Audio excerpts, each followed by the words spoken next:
Hello there, guys. Dicedeaner here. I'm an aspiring small-time business on eBay trying to sell graded Pokemon cards.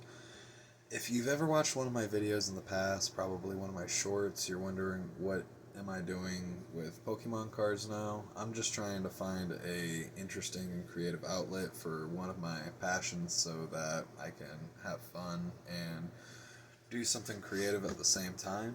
Today, I'm going to go through my top five favorite illustration rares from Scarlet and Violet base set.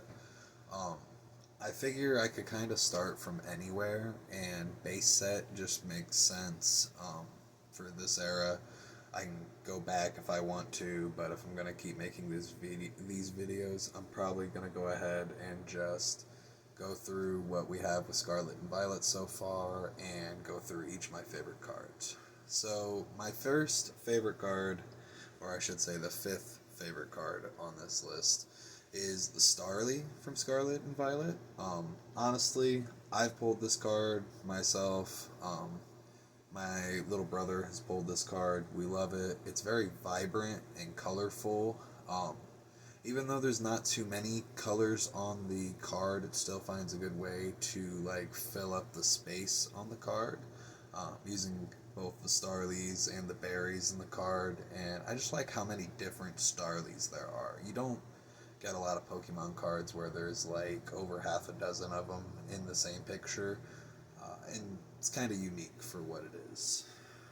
The fourth favorite on my list is Armarouge. So, Armarouge, obviously, he's new, Gen 9. Um, I kind of like Ceruledge better. I've watched the new show. Obviously, it's pretty cool. But this Armarouge card, I really hope we get something similar to it with Ceruledge at some point, especially with it being the uh, partner like Pokemon to the bad guy in that show. I feel like this Armarouge card gives us a lot of hope for that. So with this Armarouge card, it's also got a very active background and a very active Pokemon in it. You know, him looking around the corner. We don't get him always doing some cool stuff like that. Half the time they're just like hanging around and doing stuff. So it kind of looking like it's snooping around the city just looks really cool in my opinion. At number three, we have Fido. So I've got a little bit of a bias here. I work in a bread factory. It's not a bakery. It's more of a distribution center. But um, every time I look at this card, and to everybody I show this card, we all think it's a beautiful card. It's adorable. Look at the bread dog. So I've got a bias there. I didn't know where I wanted to put this one.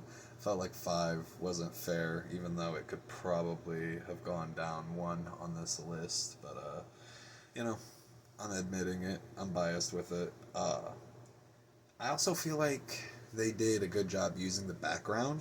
Um, having his face appear in the reflection, it's kind of neat. You get like two perspectives from him.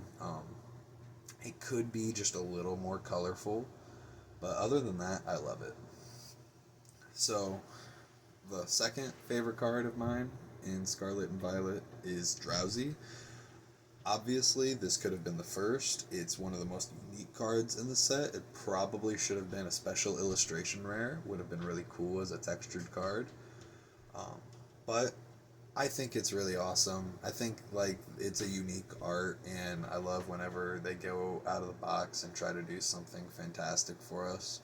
So it's a little dull, but I like how they highlight Drowsy.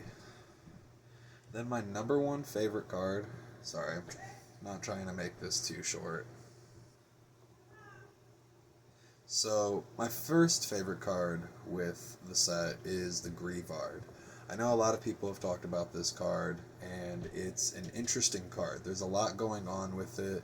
There's, he's playing in the middle of the room. There's all the little plushies of different Pokemon around.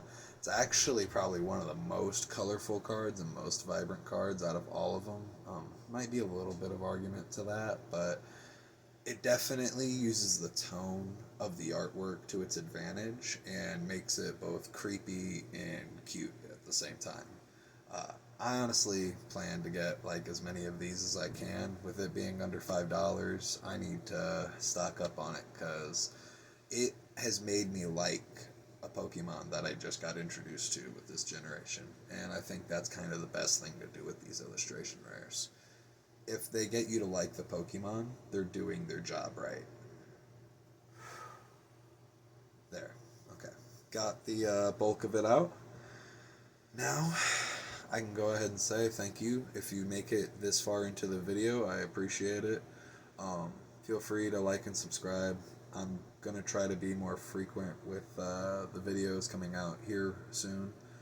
Mostly going to be probably about the artwork for Pokemon. I don't really have a big niche with like being super good with the investing, or I'm still getting into the TCG right now, so I don't really have a whole lot I want to talk about except for the artwork. That's most of what I collect for. Even with the vintage stuff, I like their artwork, even though they have much less going on. This generation is perfect.